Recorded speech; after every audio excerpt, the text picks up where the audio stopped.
চিত্তে তার ভঙ্গ করে মর্তলোকে কুণ্ডনা নামে জন্মগ্রহণ করার অভিসম্পাদ করে দেবীকান্তের অভিশাপে অভিশাপগ্রস্ত হয়ে অচিনি ঘনপতির প্রথমিত্রী লহমার কর্তুত বোন খুল্লনা নামে জন্মগ্রহণ করেন।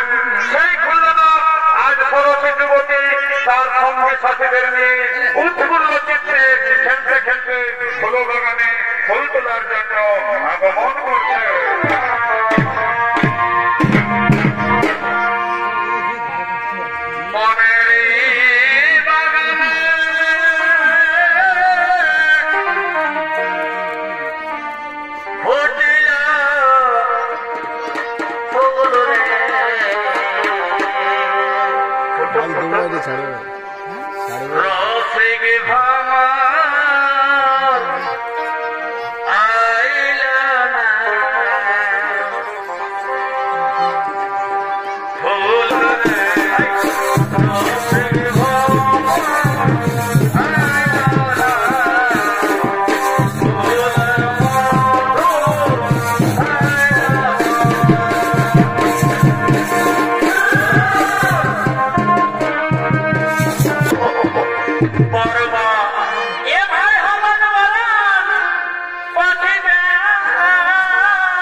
মধু ভাবলিস নাই কেনে মধু বুঝলিস নাই কেনে বারে বারে বিটি ছায়ের গট